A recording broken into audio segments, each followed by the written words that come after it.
Alright, that's it. Review's over. See you all next month with Shadow the Hedgehog. What? Did y'all think I was joking?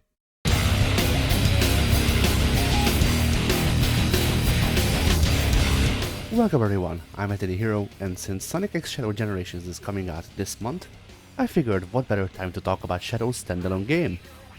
Shadow the Hedgehog was developed by Sega Studios USA and published by Sega in 2005 for the GameCube, PlayStation 2 and original Xbox. The game follows everyone's favorite hot sauce loving rodent and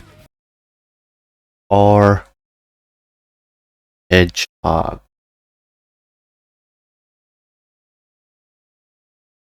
Rodents, yes. Fuck! And is a direct follow-up to Sonic Adventure 2's storyline. But didn't Shadow die in Sonic Adventure 2, you may ask?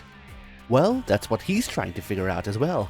It is up to you to look into the mystery and find out just what it means exactly to be all of you, as the game's story is told through many branching paths that at times contradict one another, yet still remain canon. Now, is this confusing when it comes to getting together a clear narrative? Yes! But it is, in my opinion, also a fun way to pull off the abstraction of the narrative, since there also exists a final story, which picks up where all of the previous endings, and if you fancy it so, parallel universes left off, and acts as a converging point as all of the endings of the parallel universes come back to what is, I suppose, Shadow Prime, leaving open the question of what route this Shadow took, and thus which part of all of the information we've amassed thus far is canon. Now, here's a potentially hot take. Shadow the Hedgehog is my favorite 3D Sonic game. Obviously it's not that hot since Sega is actively catering to me and people like me as mentioned above, but I grew up hearing about how this is the worst game in the series and honestly, I just don't see it. Not in a franchise that also has Sonic Spinball on the motherfucking Game Gear. It can't even be nostalgia because I didn't play this game until earlier this year. I took everyone on their word, saying it's bad and feels like ass and the story sucks and Shadow has a gun and that is somehow supposed to be bad because it's goofy, but Rouge the Bat working for the US government somehow isn't. Okay, but then what is the game like? Well, it's definitely more weighty than its contemporaries in the series. Both Sonic Adventure 2 and especially Sonic Heroes sport a much lighter and faster, but less controllable feeling movement system. This has its ups and downs, and which one you'd like more comes down to individual preference. I personally am a fan of how Shadow accelerates, decelerates and controls whilst at high velocity, but I can totally see how jarring it could be for others, especially if they're heavily invested in the 3D Sonic games and thus more used to the aforementioned lighter feel. The game introduces Shadow's arsenal, which he can and will gladly loot off the corpses of both gun soldiers and black arms alike, but his weapons don't end here. Shadow is also armed with a classic Jackie Bryant combo of 1-2 punches into a flip kick, which you shouldn't worry about as you'll never use it, as well as the 3D Sonic classic homing attack, which I've heard a lot of complaints about, but honestly, the homing attack in this game is not a lick worse than the one in Adventure 2. It's not any better either, don't get me wrong, I'm just saying that it feels better in both games, so singling it out in this one feels pointless. Along these, Shadow may also find special weapons in boxes especially marked for him, which may contain things like the Chaw Launcher, an Uzi, and Shadow's patented Masamune Katana, with which he can freely impale arrows or join his lifelong partner Kermit the Frog with 2 samurai swords smoking a blunt. To speak of these weapons' implementation, well, their quality depends on the type of weapon in question. Regular projectile launchers like most guns you'll find work fine. They're just an additional ranged option to round out the homing attack, but without the drawback of potentially losing lives off of the projectile's pathing messing up. The explosives launchers get a bit more complicated, as they either come with an aiming reticle that showcases the problem with the implementation of aiming, namely that Shadow always shoots in front of himself, with little acting in the way of fine-tuning the aiming. With regular projectiles, Shadow might course-correct himself while shooting thanks to an internal auto-aim, but explosives launchers do not receive such luxury. That being said, instead of the regular aiming reticle, some explosives are homing, which you have to paint the target for to attack. Painting the target works much as the same as aiming with most anything else. But I left the worst for last. The melee weapons, as small as their numbers are, feel completely limp and underwhelming mostly for the same reason that regular melee attacks do.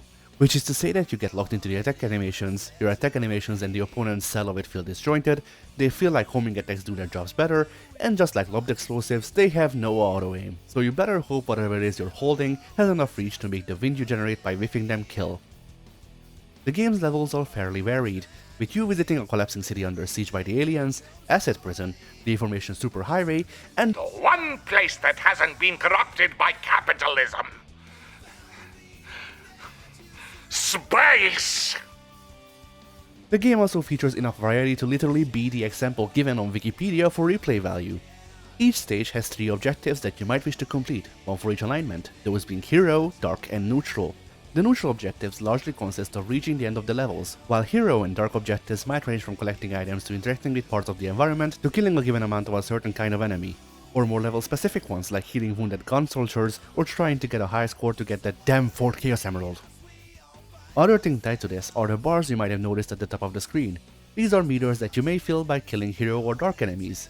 The red meter allows Shadow to use his Chaos Blast, an area of attack that deals considerable damage, whilst the blue meter enables Chaos Control, which allows you to skip a certain amount of the level in regular levels, and stops time for a certain duration in boss fights.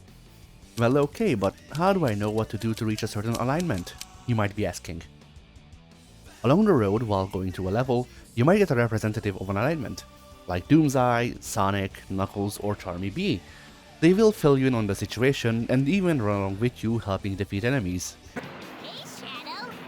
I gotta ask you something. Vector told me that he wants me to buy 5 top secret discs. But what's a top secret disc? This yellow water is poison. Don't touch it. Yahoo! Whoosh! Try not to crash, okay? This thing is way too fun. I think you can grind along that pipe. Look! It's those evil creatures! Go and smash them all up! Excellent! Excellent! Wow! Look at all those tail cells! Check it out! A giant worm! Look! That big worm is spitting out these little ones! They're trying to get us! Whoa! Be careful! That plant shoots fire when attacked! Whee! Shadow, here's some fire! Hot, hot, hot! Whoa! You're so cool. Go off! Off, I say! Look! Look! It's a war zone! Yahoo! Simple that!